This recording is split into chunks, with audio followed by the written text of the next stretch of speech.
Well, good afternoon. We'll go ahead and start the afternoon sessions. Our first speaker is Mr. Robert Martin, who's founder of Medical Computer Associates, Critical Technologies, Fave Geek, and also the Purple Tie Guys, which is an internet marketing company designed specifically for medical providers. Purple Tie Guys has been recognized as one of the top healthcare marketing agencies in 2019. Apparently about 20% of physicians do not have a web page, and we wouldn't consider saying, oh, you can leave my name out of the phone book. And in a day and age where people are going much more frequently to the web to search for services and providers than going to the phone book, sounds like it'd be a good idea to either start your web page or to improve it. So Robert Martin is our next speaker. Thank you, sir.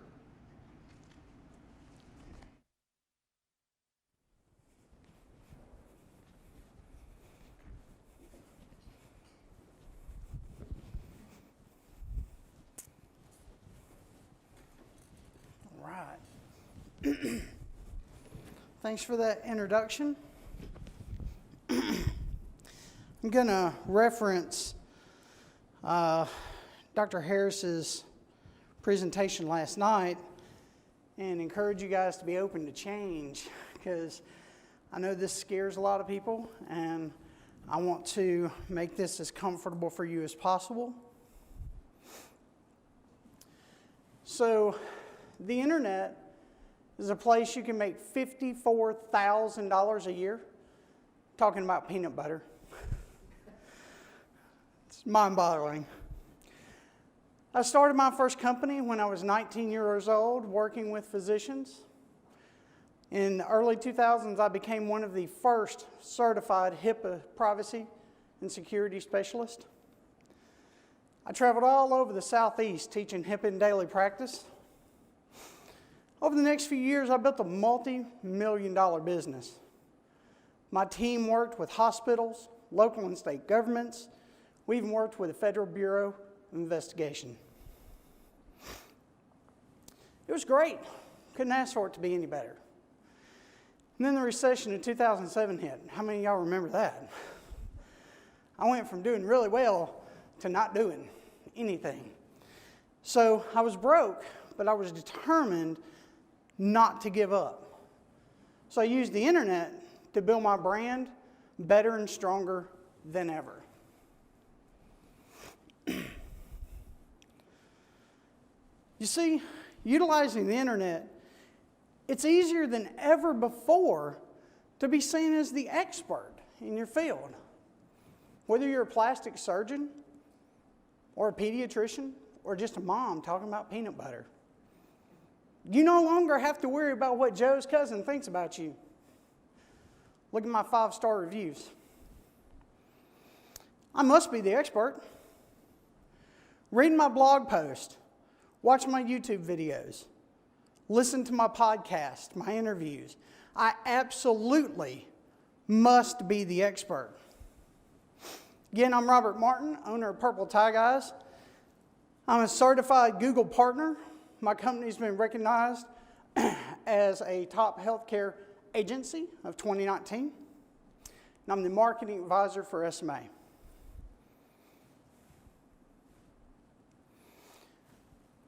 Why is that white? Did I click back? Am I missing one? There we go. Okay, sorry. Technical difficulties.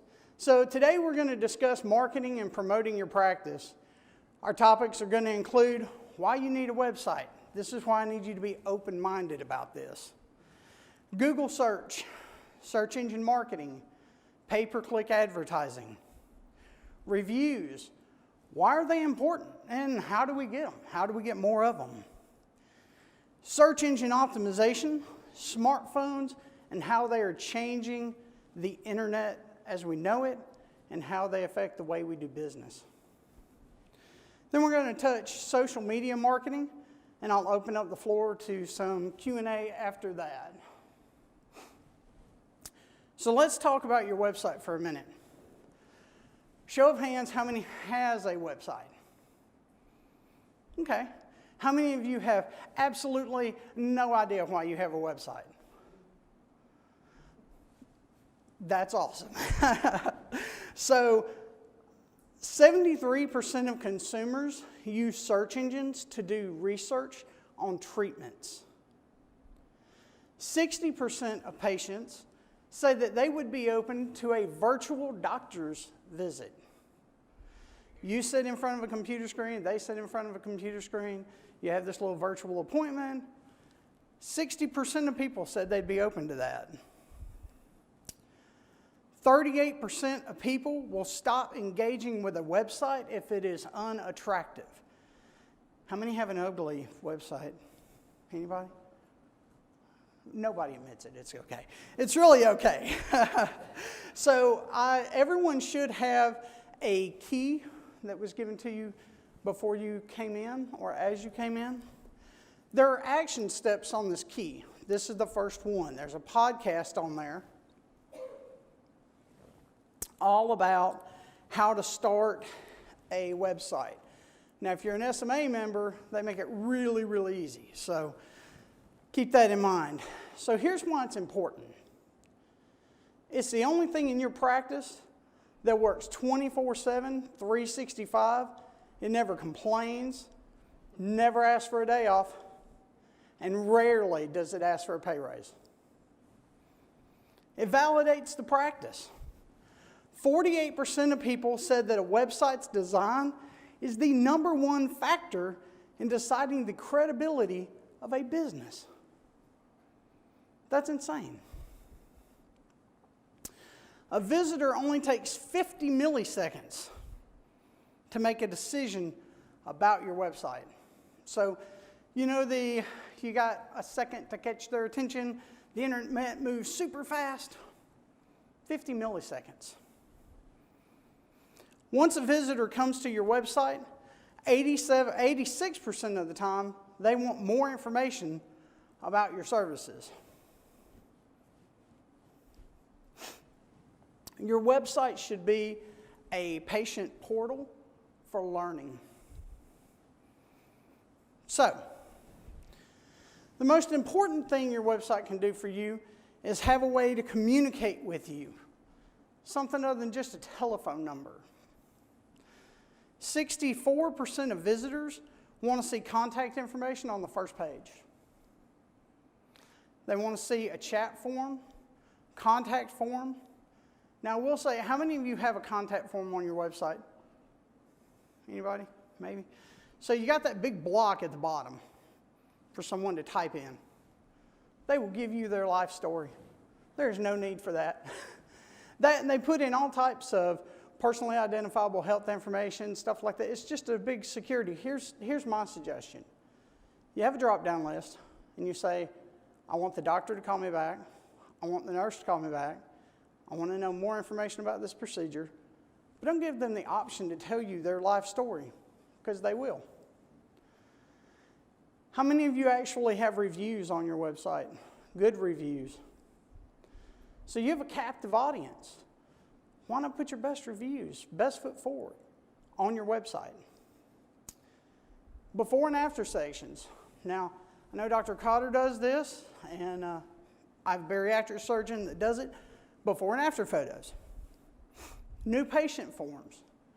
Frequently asked questions. What does my procedure entail? How long am I going to be there? How long am I going to be down? This is also a great place for your HIPAA privacy and security information. So now, most of us have a website. But now what? Well, we got to get it found. And this is where search engines can be your friend, your best friend, or an enemy. When I say just Google it, show of hands, how many people know what I'm talking about? How many times has your kids gone up to you and go, Mom, just Google it? Right? it's like a term now. So there's over 66,000 searches a second on Google alone, not including Bing and Yahoo and all that. That's just Google. Everything from entertainment to healthcare is just Googled. 75% of those happen right here on the smartphone. Now, we're going to cover how this is affecting marketing, but I really wanted to see just how is this changing the way we do business. So I want to tell you a little story. When I was a kid, my parents would take the phone book, drag it out, open it up. Everybody was listed in alphabetical order. There were no reviews. You just hope you picked the right doctor. You ask your friends, you ask your family, do you know him? Have you heard of him? You hope somebody knew something about him. But now, I ask the internet, and more so I ask Google. See, Google is your largest referral partner you will ever have. You can be the best doctor in the world and have other doctors that love and adore you, but they cannot make a dent in that 66,000 searches. And so I want to take a minute to explain this search engine result page. So when you do a search in Google, you come back with this result page. What is it? How does it work? So the first thing up here, highlighted in red, is your ad, right? Google Ads, everybody seen that, heard of it, played with it? I don't suggest playing with it, but it is a tool that is there. Now this is Google's pay to play section, and it's the only way to shortcut your way to the top of the Google search results. Okay? Second is the map pack. Now, this has really become the new phone book. This is where, if I need something, this is where I'm going to go. It's got reviews, it's got your business information, telephone number, what time you're open, what time you close, things like that. And then follow that up with organic search. Now, 90% of your buying decisions happen right here. Anybody got a clue why? Because this is where research happens, right? If I want a nose job or breast reduction, this is where I'm going to go and do my research. Not something I need right away. So I have time to do that. Now, we'll talk here in just a minute about how, I call this Google's top 10. Everybody wants to be in the top 10 of something, right? So why not make it Google? So while we're talking about each section, I want to break those down. Let's talk about pay-per-click. There's a dirty little truth behind pay-per-click that Google won't tell you. They've got so many different kinds of ads. They've got Google ads, Google guaranteed businesses, map ads, local ads, image ads, out of network, in network. I mean, it's just insane. Then, on top of all the confusion, they have two different types of ad accounts. How do they expect you to keep up with that? So you have a standard account and you have an express account. Your standard account gives you some demographics, right? Keywords, zip codes, who you want to show it to, stuff like that. The express account, nothing. You throw money. It's like walking in with a fistful of business cards, throwing it, and hope someone picks one up off the floor. It's the worst form of advertising possible. So, here's another dirty little secret. Most people avoid them because they know you bought your way to the top. But how many? How about 82%? So out of all those 66,000 searches, you're getting less than 20%. Those are, the odds are stacked against the house, right, with the house. The house always wins in this, and it's just the truth. Here's another dirty little secret. Miss Betty, right? She's been your patient forever. Miss Betty loves you. Searches for your practice. pops the ad. She just needs your phone number. So she clicks your ad. Did it cost you money? Right? Everyone costs you money, right? Google doesn't care where that click came from. They just care that they got it. It's money in their pocket.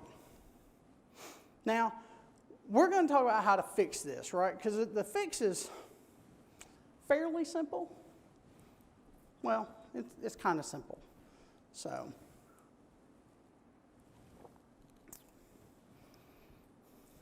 be amazed how dry mouth happens up here.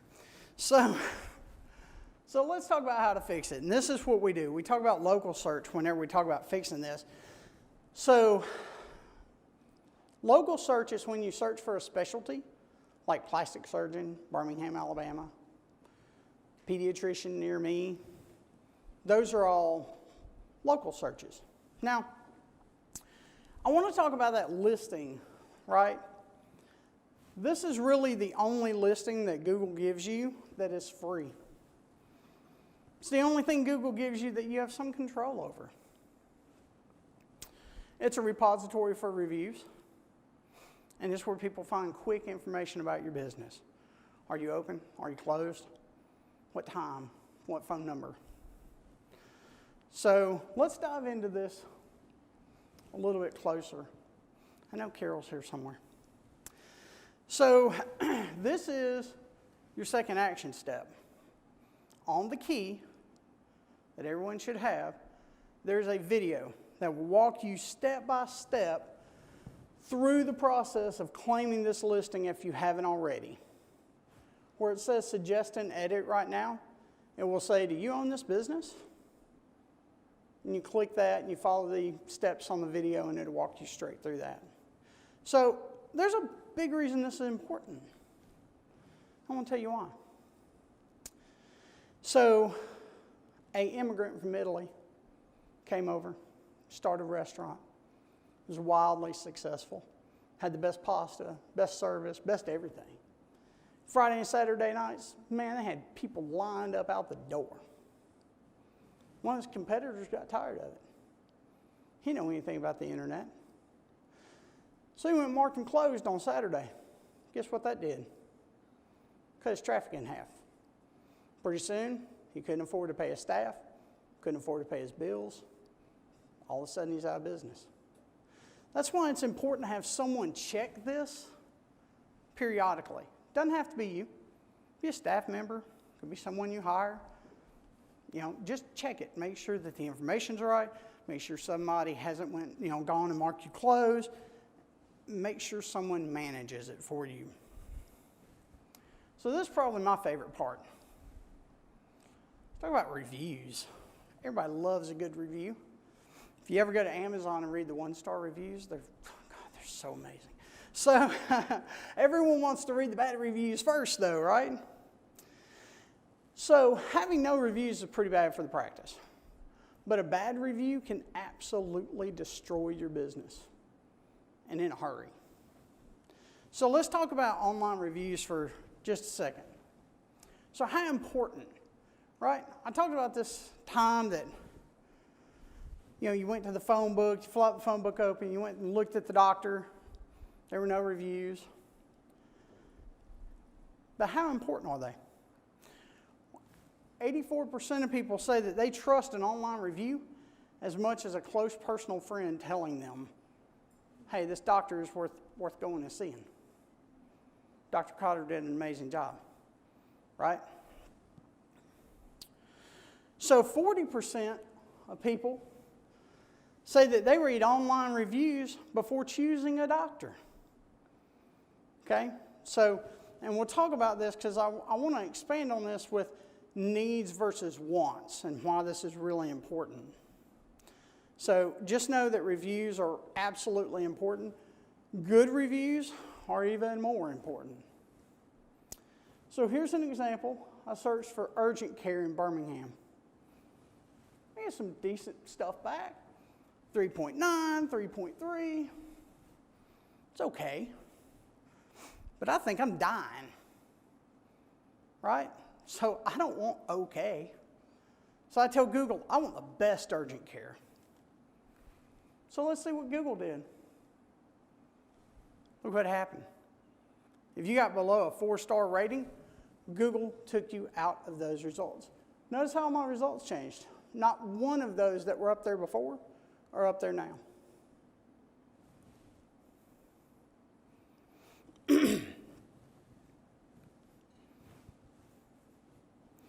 So again, remember that Google is your largest referral partner. Having good reviews in Google is absolutely key. And now I want to talk about getting reviews. So this is also an action step that's on the key. There's a podcast that talks all about how to get reviews, how to get Google reviews. Now, done right, you can actually guide these reviews to whatever platform you want to. How many of you have a Facebook page? How many of you use it on a daily basis? Not nearly as many hands. Okay? So what happens when, remember Miss Betty? Well, she came to see you. Let's say you just really upset Miss Betty. She went and left you a 1-star review on Facebook. You are the worst doctor ever. Now, deep down inside, you're probably really happy that you'll never have to see Miss Betty again. However, her review is going to be awful for you. So if you do this right, remember your website, you can direct another good review. So let's say they're going to leave you a 5-star review. You can send that wherever you want it. Facebook, Google, Yelp, vitals.com. There's, gosh, so many places to leave reviews. So remember Google's top 10? That was top 10.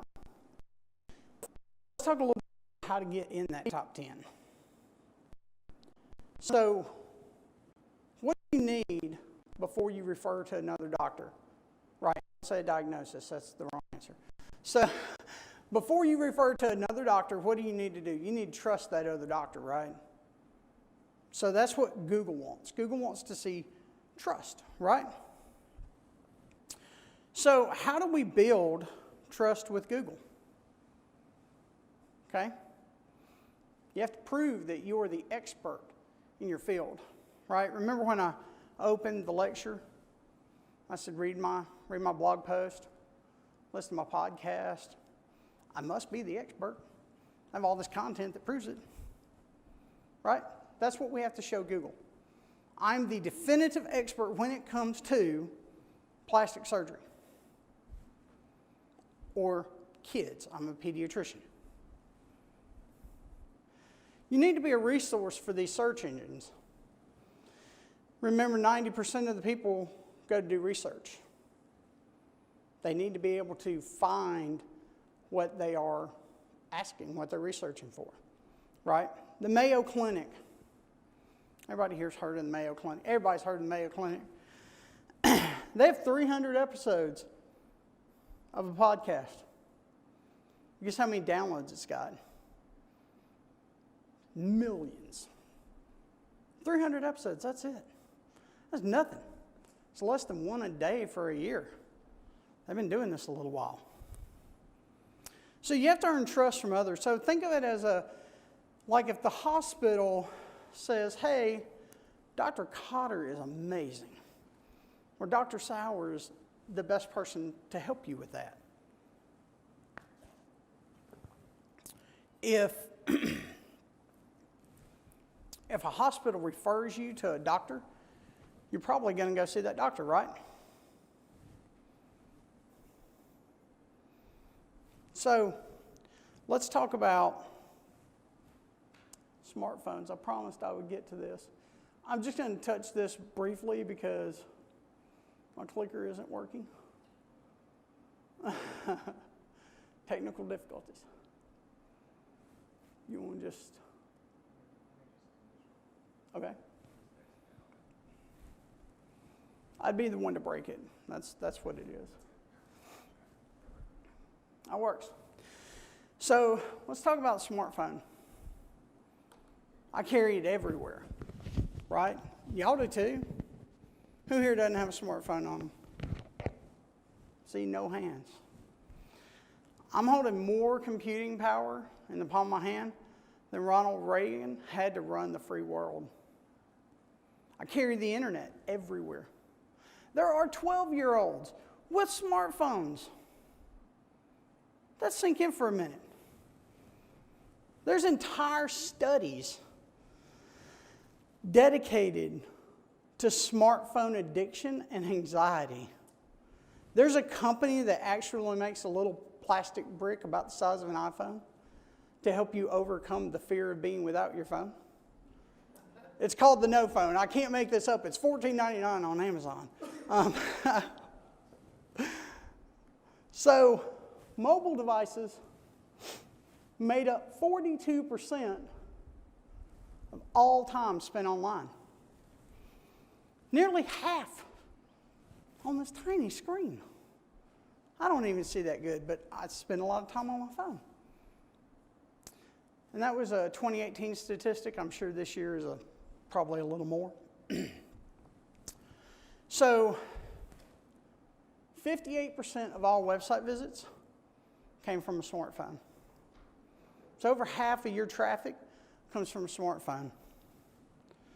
So let me ask this. Since we know that 58% of people that came to your website come on a smartphone, has it ever been easier than now to market in the palm of their hand? Right? So on your way here, let me ask, how many people nearly got run over because somebody was playing on their phone going down 280 or, 65 at 90 miles an hour and Facebooking? Right? So with voice searching and the internet, like the introduction of Apple, Google, Amazon's Alexa, right? Find me a good doctor. It's making your internet marketing more important than ever, right? So I want to show you how that works.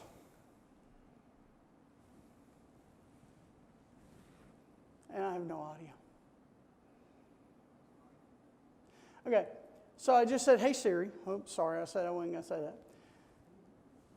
If I'm a hand surgeon in Birmingham, right? And then I say, would you like to call or get directions? I tell it to give them a call. Look at this. They're calling. Right? So by 2020, which is right around the corner, half of all searches are going to be voice searches. How many of you know if what you have now is ready for that? Anybody? Like when I search for a hand surgeon in Birmingham, do I find you? If I search plastic surgery, do I find Dr. Carter or Cotter? Do I find, Dr. Sauer? Like, who do I find? Are you even in the rank to get there? Does Google even know you exist whenever it's a voice search? Now, I don't have time to show this off. I wish I did. So kind of homework, go to YouTube and Google Duplex. It is amazing. It is an AI that you go, hey, you know who? Maybe an appointment with Dr. Sauer, Tuesday at 4 o'clock. It will pick up the phone, call Dr. Sauer's office, and say, hey, I'd like an appointment at Tuesday at 4 o'clock. Oh, I don't have that available. I have a Thursday at 3. Would that work? Check your calendar and make sure you're open. Yeah, that'll work. Okay, great, thanks. The example they have is it's making a hair appointment, but doctor's appointment is right around the corner, right? So that brings me to social media marketing. Now, this is made up of a lot of smaller pieces. We've already determined that some of y'all have Facebook pages and you use them on a daily basis. Here's something to be really mindful of. Each one of those platforms have the ability to run ads, right? So you can spend money with them. Again, pay to play. And that's kind of the way the internet as a whole is going. So let's dive into social media marketing. This slide's going to give me a break. That's not all of them. That's just all I can fit on one slide. There's still more. So there's so many.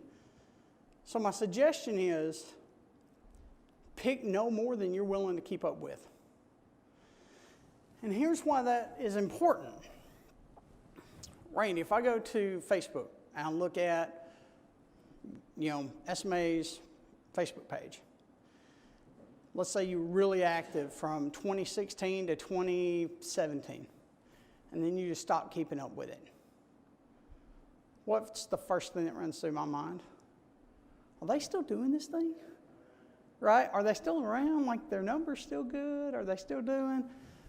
So pick as many as you're willing to keep up with. I wouldn't do any more than 2, right? That's my personal preference.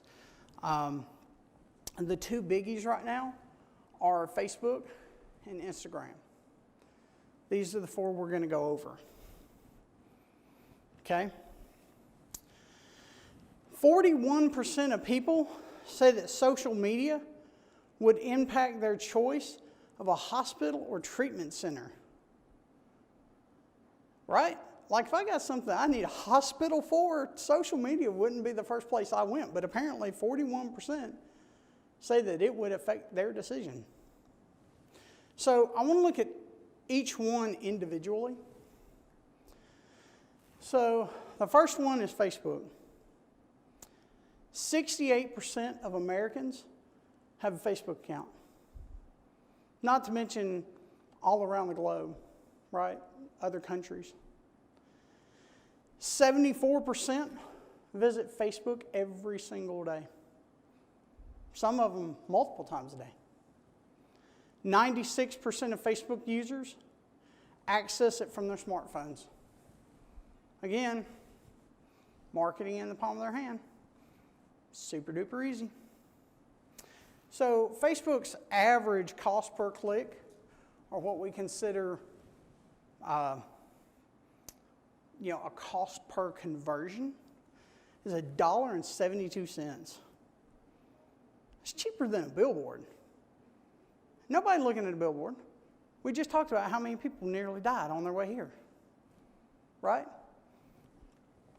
So here's the danger of that. So just like Google and everybody else, let's say they don't want to play with you anymore. They're tired of messing with you. I've seen entire ad accounts shut down. I've seen people hire the Facebook Ninja. Man, that makes me mad. Or the Facebook Guru. They managed to get their ad account shut down. You're done. You can't advertise on Facebook anymore. So if they want to pick up their toys and leave and go play somewhere else, they can. So that's the danger of Facebook. Now, I know we talked about LinkedIn a little while ago over lunch. LinkedIn is owned by Microsoft. There are 177 million U.S. users on LinkedIn. There are over 2 million doctors and nurses on LinkedIn. 50% of Americans with a college degree use LinkedIn. 80% of business-to-business, like social, who remembers back in the day, a bunch of doctors would get together in a room like this, and they'd rub shoulders. They'd be like, I really like you. Suddenly you're getting referrals from the doc that you met at this event. No. That's happening online now. It's happening on LinkedIn. So if you don't have a LinkedIn profile, now it's time to get one. So LinkedIn is a business-to-business gold mine, right, for anyone. Doctors, my business, your business, it's gold mine. So let's talk about the new kid on the block. This is LinkedIn's #1 competitor. How many of y'all have heard of Instagram? How many of you use Instagram? Okay, for the ones who didn't raise your hand, shame on you. So, I'm kidding. So, Instagram is owned by Facebook. So, when you run an ad on Instagram, you can actually run it on Facebook as well. And it's all one platform, right? And so it makes it super duper easy. There are 1 billion monthly active users on Instagram. 1 billion. It's the fastest growing social media network in the US. It also makes up 25% of Facebook's entire ad revenue. 25%. I just read an article about teens and young adults who are abandoning Facebook in groves to go to Instagram. It's all about pictures and videos, and that's where their friends hang out. They want to see their friends, right? So we absolutely need to look at Instagram as a form of marketing. Now, the last, but certainly not least, YouTube. We're streaming this event live on YouTube right now. Right? I had to double check that. But we're live on YouTube right now. You can go to YouTube and watch this event. 79% of internet users have a YouTube account. Smartphones are becoming the new TV. How many of you have run television ads? Nobody? Up to, okay, I got a couple. So, smartphones are the new television. I have a friend of mine, he's 25 years old. He spends 2 hours a day. Yeah, yes, I saw that face. 2 hours a day on YouTube watching stupid stuff. Or educational videos. I mean, they're all on there. It's where 37% of internet traffic goes. All internet traffic. 37% goes to YouTube. 90% of users say that they find new products and services on YouTube. And I actually expect YouTube to surpass Google as the #1 search engine. Right? What better way to do my research?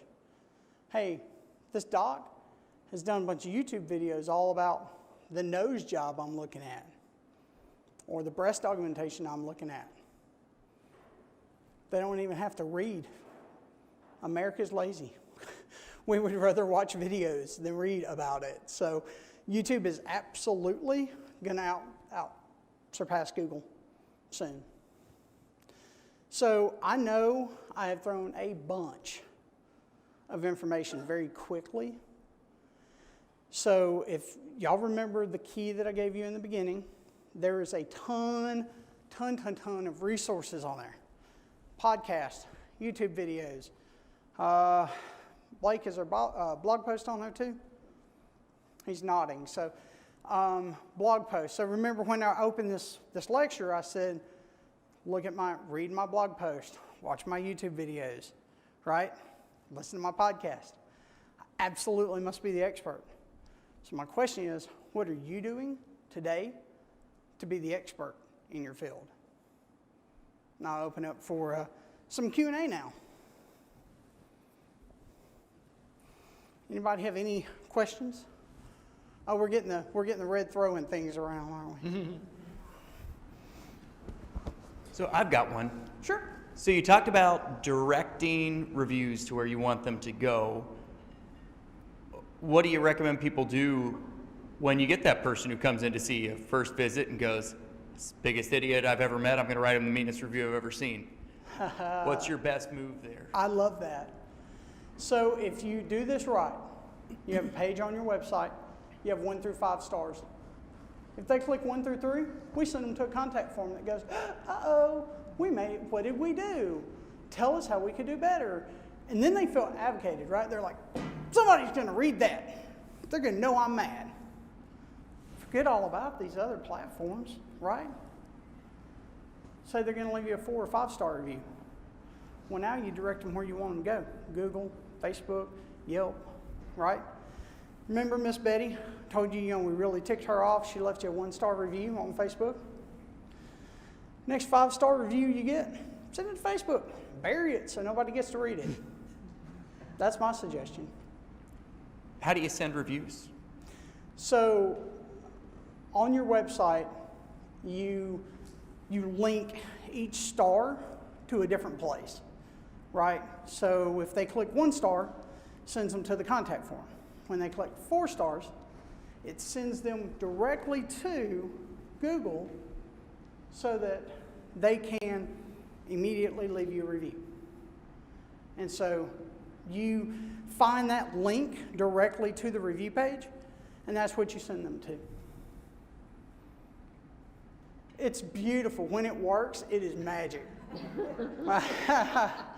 Well, it always works, but it's magic to watch the number of reviews you'll get just because you took proactive, steps to send them to these other places.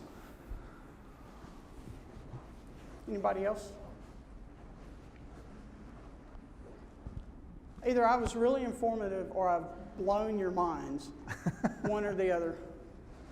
Anyone in information overload? Few people? Okay.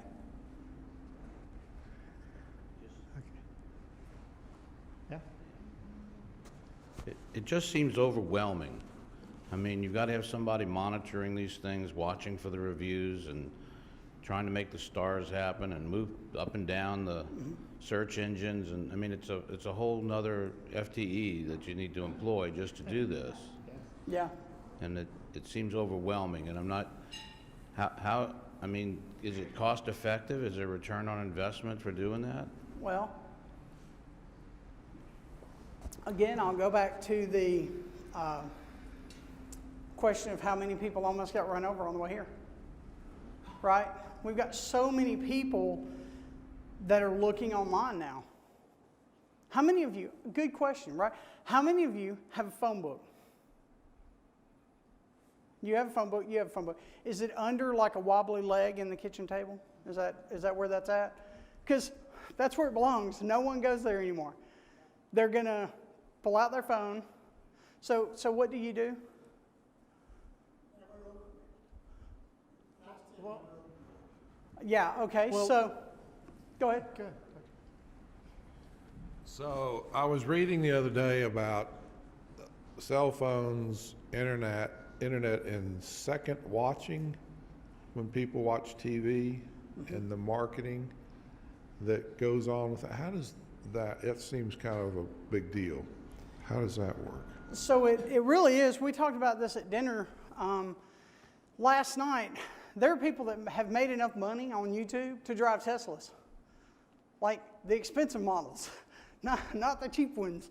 And it's become super duper easy to market. So when you go to YouTube and you start watching a video, you ever seen the ad that plays before and after the video, sometimes in the middle of the video? It's all done by Facebook. They go, hey, I want to monetize my video, so when people come to watch this, can you show them an ad and pay me money? While they're watching TV, like when people are watching TV,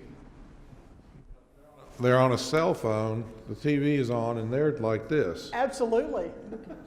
And there's something that's going on, I know, with the marketing about that TV program and what's happening on these cell phones at the same Right. time. So it's called, without being too technical, it's called retargeting. How many of you have gone to Home Depot, looked at a push mower or a hammer or whatever, and then suddenly you go back to Facebook and here's a Home Depot ad about the lawnmower you were just looking at. It is still for sale. Imagine that. It happens all the time. Yes. Oh, you should have checked out. Your cart still has this thing in it. And you're like, I didn't do that. So, and retargeting's cheap. Super duper cheap. So the way that works, I've got a simple way to explain it. Imagine when you go into Home Depot and you're standing there looking at electric push mowers because you love the environment. Associate comes up behind you and slaps an orange tag on your back, a little sticky note. So you go to Starbucks to get your morning cup of joe, and you got this orange sticky note on your back. The barista's like, would you like your mower with that? Right? Because they know you've been to Home Depot. They know you've looked at that mower. Same concept, it's just happening online, right? And it's super duper easy because now I can put that pixel, right, what we call a pixel in the industry, in your website. How many of y'all have seen the word cookie in the bottom of your browser? Right? Those are not edible cookies, right? It is a way to track you from Home Depot to Starbucks to Walmart and every place in between. It's the orange tag. Yeah, it's the orange tag of the internet. Stuck on your back, everywhere you go. Yeah. And there's not really a good way to get that orange tag off. So you get a lot of automation in tracking and advertising to people online, and that's where everybody is. I don't know, I'd love to see the numbers compared to television advertising and the impact that's Oh, the actual that the click-through internet has rate, had the on sales television. rate Yeah. is through the roof. I mean, it's absolutely through the roof. And Blake is kind of the, Yeah, I'm the technical guy. He does all the marketing, and I put all the code in the websites and do all the edits and stuff. To answer your question, who here has an Echo Dot or a Google Home? Okay, who has an iPhone? Okay. Do you Advertises things I talk about to me, but if I don't search it, it's great. do you have Hey Siri turned on, where you can just leave the phone on the desk, and it just listens for those words? And it's It's not always just learning. listening for those words. yep. It's listening to everything you say. So, if you're watching a program on TV and an advertisement comes on, your phone still hears you. Those Echo Dots still hear you. Your Google Home still hear you. And there is lots of stuff happening in the background, lots of communication. There's studies and traffic analysis done where you can watch your Google Home or your Echo Dot or your HomePod or your iPhone or your Android phone doing a lot of communication that you don't ever know about Yep. because it's always listening. So Not to have the, conspiracy theory and y'all being scared, but my that's tinfoil true. hat is in my room. I left it there. But yes, it is 100% listening to what you say. The companies are using what the ads that or if you're looking, if there's a character on the program you're watching and you're looking them up because you want more information about that person or that thing at the moment on your phone, that's being tracked by the network some kind of way for their ratings and their Yep. ads that they put on or something.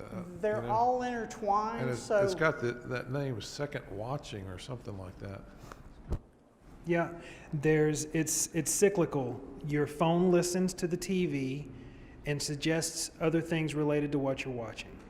It happens all the time. anybody else feel like they need a tinfoil hat now? With that, since you're the tech guy, if somebody's running. Okay, so lots of other people are trying to get your data out there, not to advertise to you. Right. So being as not only do we do most of our shopping and viewing and stuff on these things, a lot of us do most of our banking on these things too. So some of us have splurged for a VPN. Does that alter what the advertisers get as well, or Great. just what the person trying to get into my phone in a coffee shop gets? That's actually a great question. So the VPN will hide your identity, but if you browse using, so you're kind of up to date with tech, so you know what incognito mode is. Incognito mode doesn't track you like where you're going. So, but just because you have that VPN on, even though you've gone there in your web browser, it still pixels you. Has nothing to do with your identity because of that VPN. So it just doesn't know who It just doesn't know who it's tracking, but it's still going to advertise to you the same based on what you've done, Right. based on what you looked at and what you talked about. It just, and I guess it knows who you are the second you It purchase doesn't something. know your phone number, right, your IP address, but that's all it doesn't know about you. Creepy. I have a question. How do the television people judge how many people are watching their Fox News or CNN or ABC?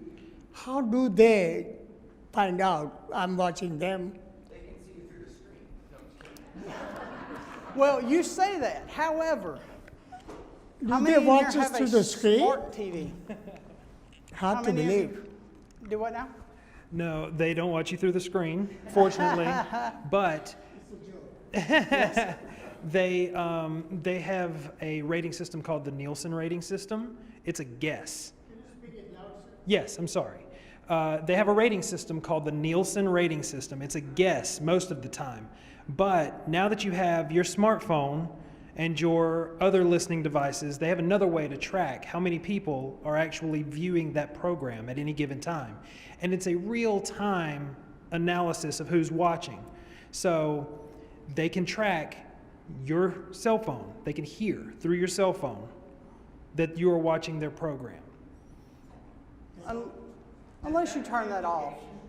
Does that have implications for things like HIPAA and attorney-client privilege? And because I guess that means every encounter I've ever had with a patient has also been listened in on. There is No one listens. If you listen to Apple and all that, no one actually listens. So to they it. were actually We using just people analyze to the data. transcribe instead of electronic transcribing. So I think they came out and said people are definitely listening. Let's just say if Right. you need a dictation, you could probably contact Google, and they just go ahead and save you money on your dictation services. There So was- how soon until your attorney's contacting Google going, hey, they're suing saying we never told them this risk. Can you play back the conversation of... There's been plenty of instances where police have subpoenaed recordings, specifically from Amazon, And they've said no, correct? some of the time. And then there was a murder case not too long ago where they said, oh yeah, sure, here's all the recordings that we have from this person. That being said, Apple got into a lot of trouble for the human transcriptions just recently, so they cut all that out. There are no more human transcriptions. But You are have there to- recordings? Not anymore. According to Apple,